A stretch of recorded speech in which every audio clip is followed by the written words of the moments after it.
Welcome to Founders Espresso podcast. Start your day with inspiring stories and actionable tips from founders to fuel your entrepreneurial journey. Sip up and scale up together.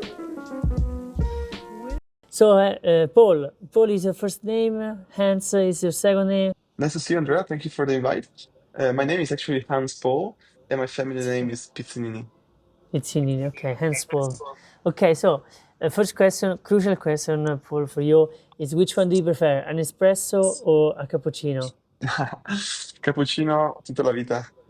Yeah. Nice, nice. I agree, totally agree. I usually take a cold cappuccino, so cold milk with coffee. But yeah, uh, I Nice. agree with you. Okay, well, Hans, can you provide a one-sentence description of your startup and share your long-term vision for its future? Sure.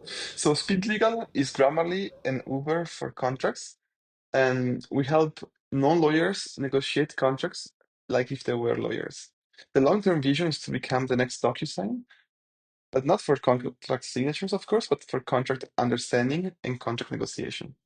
It's very interesting. Can you tell me more a bit about your uniqueness? Yeah, so there are several platform now. Even ChatGPT can help you understand contracts. But what makes us different is the fact that we tell you exactly which part of the contract to fix and how to fix it. So imagine that you need to just drag and drop your contract into this um, website, and then, of course, secured by encryption, we actually extract all the information and we give you a report in a few seconds. In order for you to do that on ChatGPT, for example, you need to be a lawyer or an expert of that contract. With SpeedLegal, you don't need any previous knowledge. You just need to drag and drop your contract into the platform. Nice, nice. So it's a software, it's a platform that you just subscribe on and just upload your documents, right? Correct. It's a software as a service. We offer also a free version for a couple of contracts. And then if you want to use it more, you start with a premium account. Nice, nice. Paul, how did you start your startup? So I've seen that you have a very long career on this startup world, and so I'm interested to know the beginning of these, like the first steps. I know that you have also a podcast from and a newsletter called From Zero to One. So Yeah. tell me your zero to one journey. So zero to one for me depends. Each person has a different definition. According to some books, one means when you have enough proof that you have product market fit, which depends on the sector. For example, on a SaaS business can be 1 million ARR, which is when you raise your Series A maybe or so, but it's changing as we speak, of course. Um, Hardware is different. Fashion is another sector. So for me, I wouldn't say that SpeedLegal is already on the product market fit because we're still iterating product and customer segment. But for sure, this is not my first startup. I've actually started when I was in high school with selling stuff, used stuff. And then, of course, our first app with my brother it's called Meet Music, and it was like Tinder for musicians to help us meet other people to play. Nice, nice, so very interesting. And how was the this first startup with your brother? The first Tell me a startup was, bit. of course, the first startup, you make all the mistakes you can. So the biggest mistake for us was to outsource the core technology, which is something you don't want to do usually if it's, again, your core technology.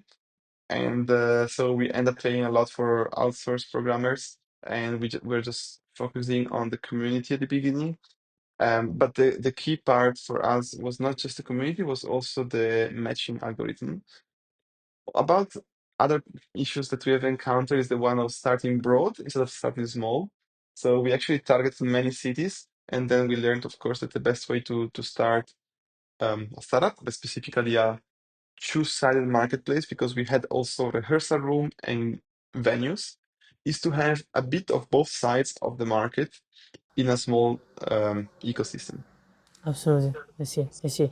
And regarding the speed legal, can you tell me the first steps and what was your initial budget?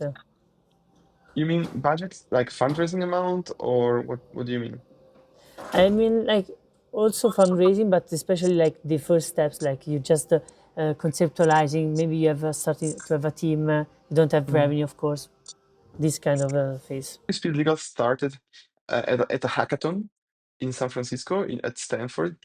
At the time, I was with my first co-founder, I would say, or initial founder, and we actually hacked a solution over a weekend to help co-founders understand and sign contracts in a few seconds based on the blockchain. So it was a shareholder agreement. So the problem is that when you do a lot of startup events and weekends and hackathons, is that you find very good people, crazy people, like-minded people, but sometimes it's difficult to keep momentum when you go home or you go back to your company.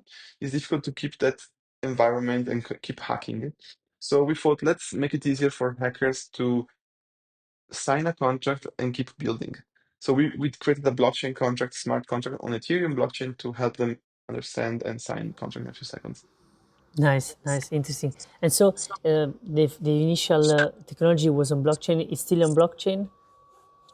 We are not using blockchain because we found that 95% of startups in the US use time vesting, and we were using both time vesting and milestone vesting for the blockchain. And there is no need for blockchain for that because we kind of agreed that now it's 4:22 p.m., for example, here in Europe time zone. Uh, but yeah, so we pivoted from blockchain to AI because we focus on another problem, which is legal due diligence. So reading and reviewing contracts is very painful for lawyers. And that's where we started from M&A, and then we moved to non-lawyers after a while. Nice. I'm super curious to know this kind of process of identifying the problem. Now, so you start with this first problem, but then you develop. Can you tell me the steps that you take to validate, and also Yeah. yes, this, yeah, It's a very good question, actually, Andrea. So I really like the lean startup method, or I would say validation board method. So it's basically a framework that I also have on my website. It's a free resource that you can get just dropping your email. It's based on Google Sheet or Excel. And basically, you start by identifying the customer segment and then the problem that this customer segment has. After brainstorming with your partner, friend, colleagues, then you go out of the building and test if there is a problem for this person. You just ask questions, you just send a survey, or do some other types of smoke tests. After you validate the problem and the customer segment, then you think about the solution. Most of founders think about solution first. Successful founders think about problems, right? So I did mistakes. I did a lot of solution-oriented startups before problem-oriented, and that's how we started. So we started to interview people. We found that lawyers have this big pain. There are junior attorneys that are spending weekends to review contracts, and we found a better way. nice. It's interesting because it's super true what you said. Like as a beginner founder, you always focus on the solution, on the product, but Yeah. more experienced one understand exactly that the core aspect is the validation of the pain and Mhm. also the validation that there is an interest in to pay for this solution, and then you start to build the solution actually, and it's super.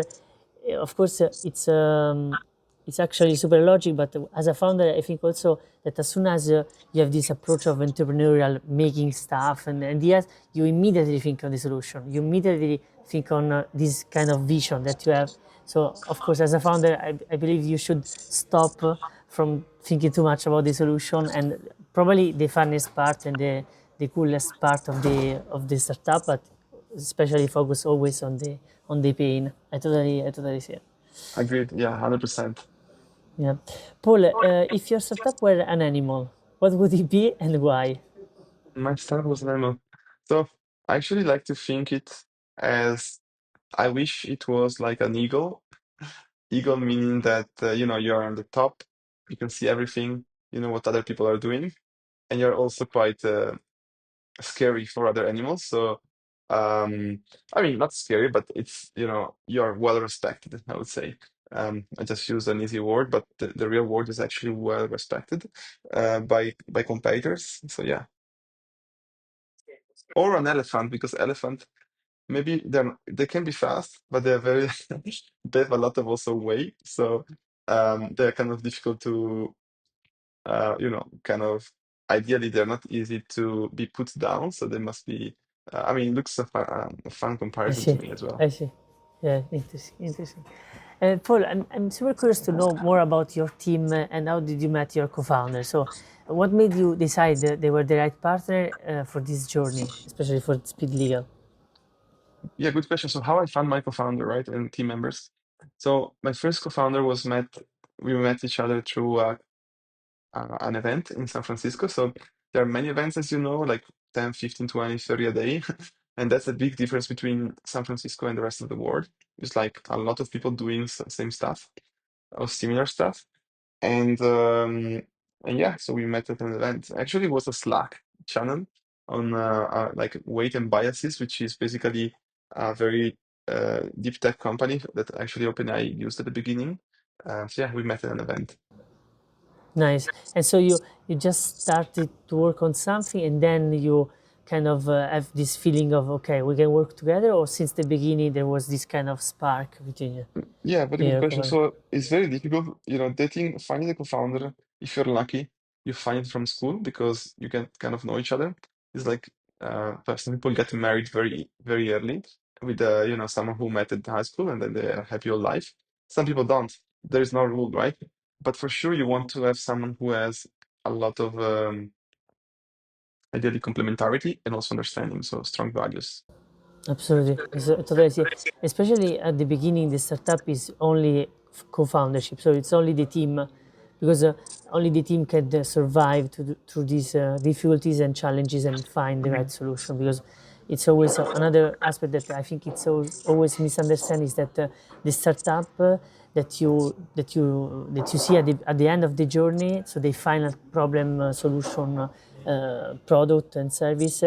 It was there from the beginning. Actually, usually a startup goes through several hundreds of pivot and different changes, and Mhm. only to and it's possible only because there is a team that is strong enough to pursue this goal and this vision. I agree 100%. So grit and resilience is one of the most important traits for a successful founder. And and some people call them also, being like pirates, You need to be pirate, you need to be able to be scrappy, start from scratch, erase and start from zero again. So you need for sure someone who is a bit of like Spain. I see, I see, I see. Paul, can you tell me an anecdote or a funny story in your entrepreneurial journey that you recall in your mind?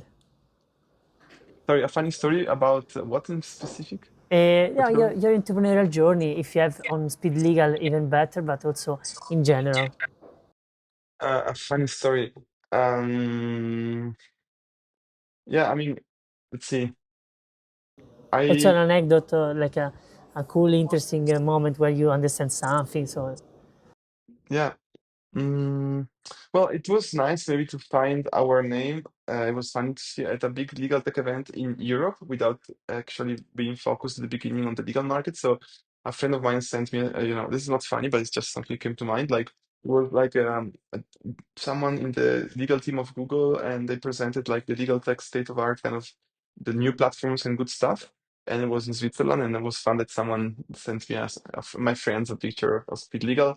Another funny thing is that, not many people think, oh, how do you get on the Nasdaq kind of billboard on fifth on Times Square on New York?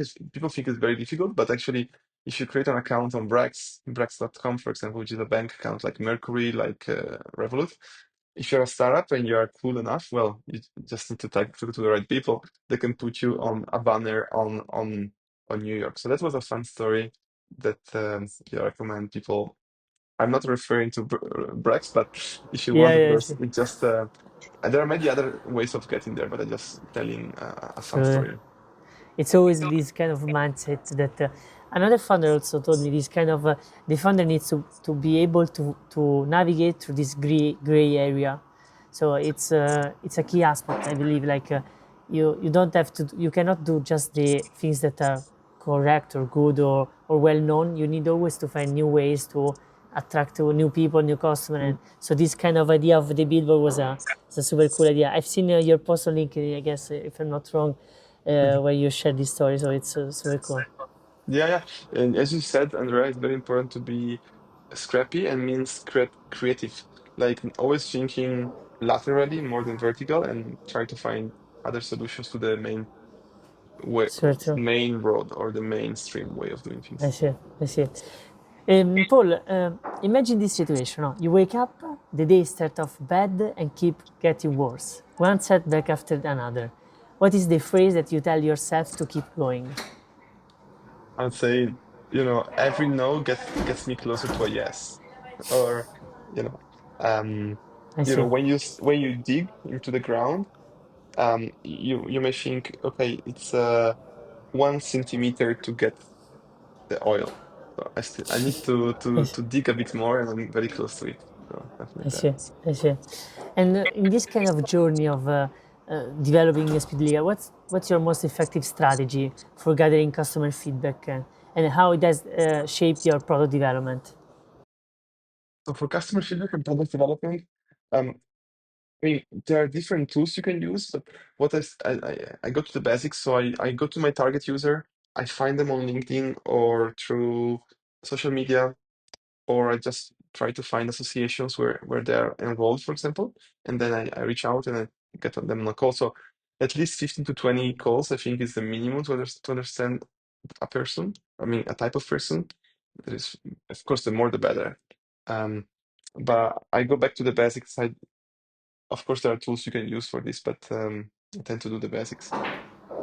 You know, it's interesting because I'm very curious to know when was the moment when you started to get paid for your services. So I think it's a crucial turning point for a startup now. Mm. So you kind of have an idea of the persona, you kind of get the pain, you have the solution. Okay, now you need to ask for money. Can you tell me your experience on this? Yeah, the first time we got money was through basically just it was like a design, not even a website. So I just sketched out on a marvelapp.com or marvel.app was just like basically Figma or something like that at the time. And yeah, if you click on an icon, it will show you another picture. So, but people thought it was real. So I started collect $50 for from each person just to build the product, and with that maybe 10 people, not much, but it was a proof that there was something. And yeah, so Nice. that's how I started. Nice. Can you tell me the moment when you just start to acquire cost, like with your co-founder? Was how was this moment when you see people okay started to pay something? Well, by that time, my friend in San Francisco is is from Sicily. So I remember he sent me, it was like Mado. And I was like, okay, wait, we are onto something. I mean, I'm not saying we are onto something, but it was a very fun moment, and I really remember that emotion. Absolutely, Mado, for absolutely. the English speaker here's Ah, sì. listen to us, means Madonna, I guess, right? Mado is Sì, Madonna, and of course it's like, what the fuck, this is good.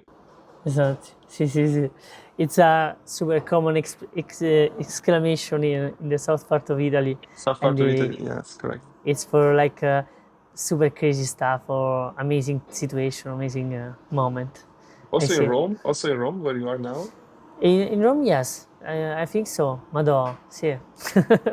If I have to reflect a bit, yeah, I think yeah, it's a die also.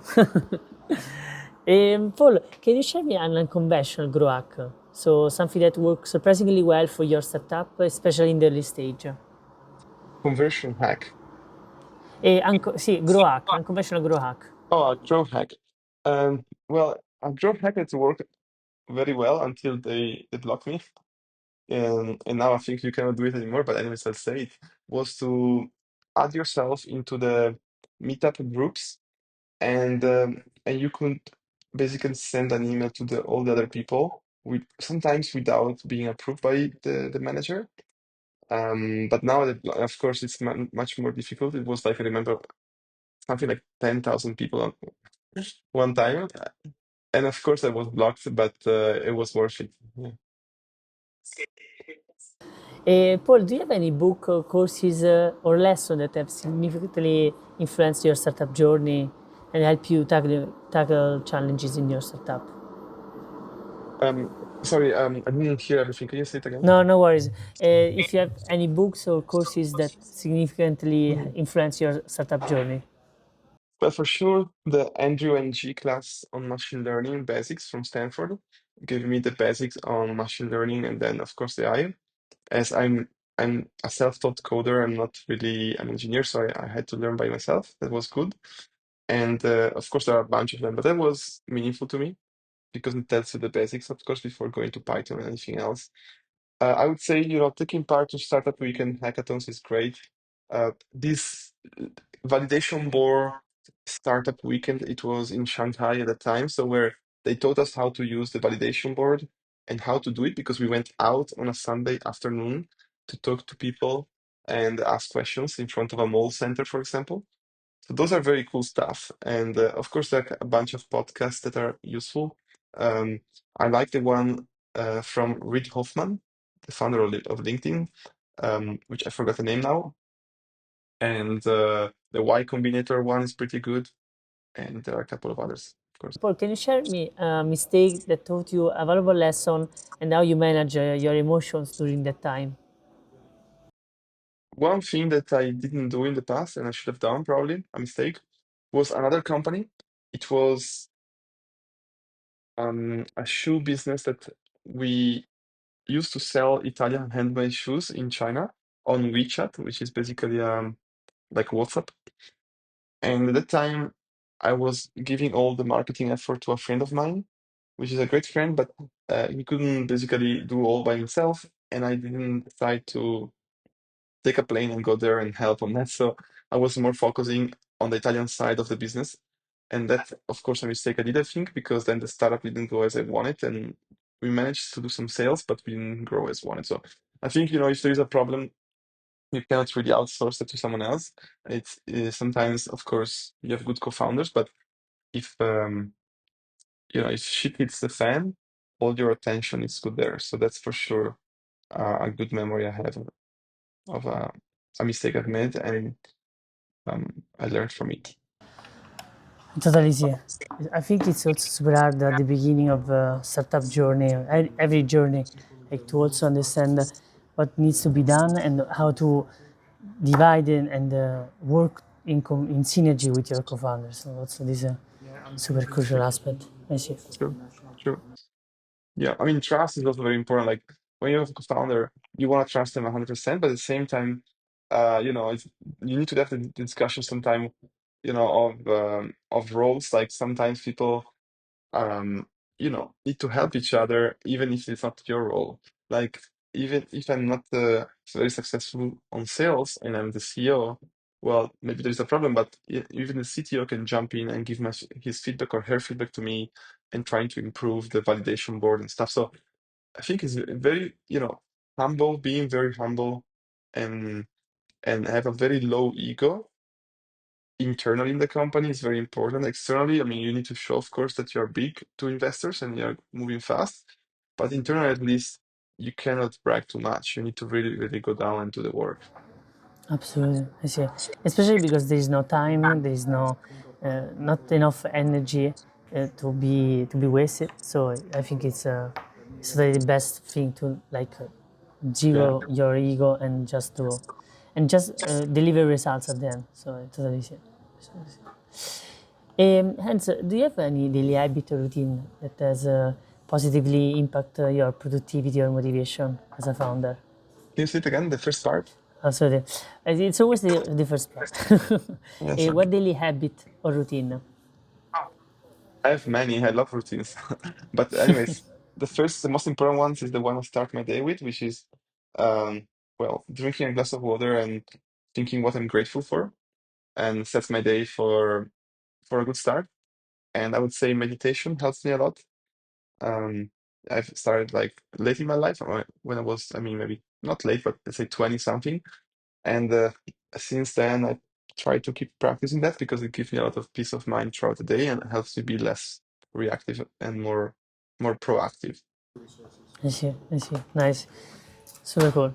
Hans, when you face uncertainty, how do you make crucial decisions for your startup? Do you have any specific framework or guiding principles? In front of difficult situations, you mean difficult decisions, I usually try to go back to the basics, which is, the pros and cons, plus and minus.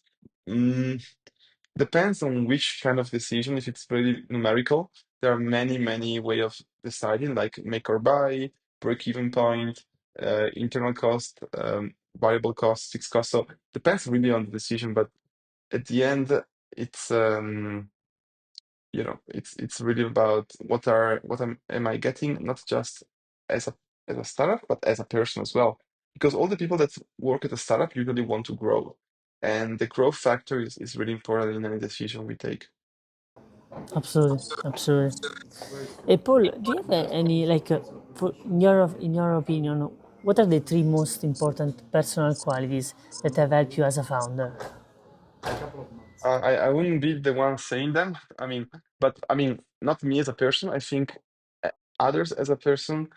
Um, as I mentioned, some of them before, like grit and resilience is for sure not one of the important ones. Um, Having a strong search sense of urgency. So urgency is great for you as a person and create it on other people. So it helps you to close a sale. It helps you to close a deal and stuff. So speed and urgency is very important. And three, don't forget to have fun because it's a long journey, and if you don't like it and if you don't enjoy the little turns or things that happen on a daily life, even the small things, I think are gonna make your journey much more pleasant. I see, I see. Totally true. Like sometimes maybe you forgot that you're doing this because you love it, not actually because you need to to Yeah, which solve is another problem. true, which is different though from creating just a passion or a hobby, because you can do it, but then it's different. If you wanna, especially in the San Francisco US world, you wanna be very, very effective. You can still, open a pizzeria and be happy, and it's your passion and you make money, and maybe add a bit of innovation like a robot who serves the pizza and make it cool, like kind of a startup. But it really depends what's your aim in life.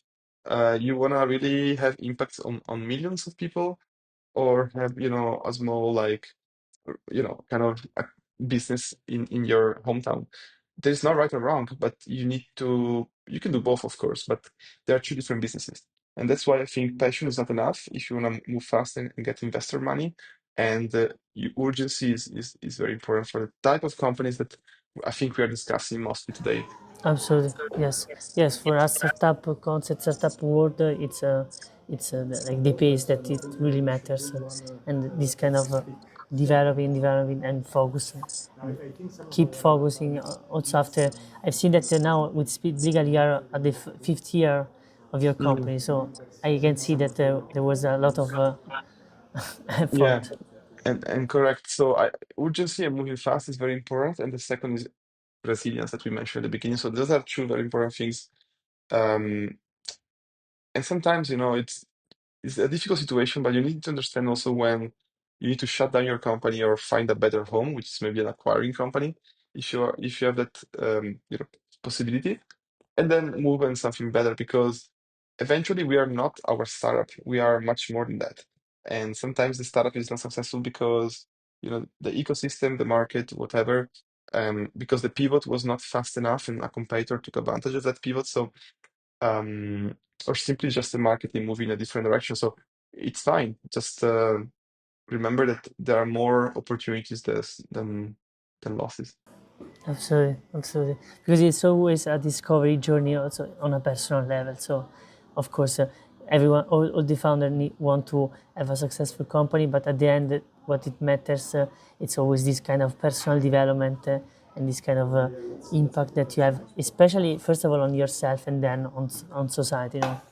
Yeah, It's because this. if it's not your first company, it may be the second or the third, but sooner or later, if you keep going, not with the same idea, of course, you can change it, tweak it, start a new company, meet a new team. Eventually, you'll be successful because you tend to learn, you tend to grow, as you said, and then something's gonna happen. That, absolutely. Paul, can I ask you some numbers about Speed Legal? So it's, yeah, this is the fifth year. I think it's the sixth year almost. Well, yeah, fifth since we actually got money and went full time. Before I was already working on the blockchain project, which was not called SpeedLegal, but yes, so I'm working on this more than 5 years actually.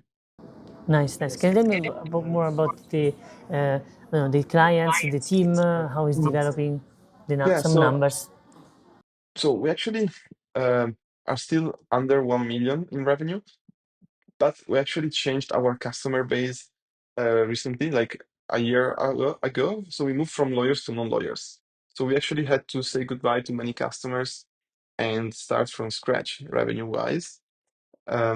We are less than 10 people, about 7, 8 people, depending on the season, because we have some interns. And we have about 450 active users. And I would say 15% are actually paying users. Nice, nice, good, good achievement. Super interesting. And Yeah. Paul, if you could go back to day one, so you just at the beginning again, what's the one piece of advice that you would give to yourself that would have you saved significant time or stress? I think the most important thing at the beginning is really stress everything around the validation on the problem, the customer segment, and the distribution, because how you sell your products is key. And we think a lot about making the best product there. But then if you don't sell it, or don't know how to sell it or market it, and as we were speaking before, you and I, about marketing, right? So that's the key. So what are your channels to market? How are you gonna get your product in the hand of your customer, and how they're gonna get most of the value out of it? So those are key questions that successful founders usually answer from the beginning, and that's what I would probably focus on from day one. You see, one aspect that I'm still learning about this kind of entrepreneurial approach, because of course everyone could be an entrepreneur in starting their own project, is one thing that I'm understanding is that the last part of this starting this journey, this zero to one, is just thinking and not doing anything actually. It's like reflecting and really understanding and searching and studying, and then after all of this process and hours, like I don't know, I would say after 800 hours, you can start to doing actually the product and Yeah. the solution. Yeah, I mean, there are companies in San Francisco. I'm talking about San Francisco because I know that more than Milan right now, but of course it works also in London or wherever you are, in Paris. But they really raised like good rounds with just a pitch deck and customers LOI, so letter of interest, or MOU, so memorandum of understanding. So if you have like a good grasp of who is your customer and why they want to pay you, and you have like a bit of validation there, yeah, people are happy to pay you to start a company.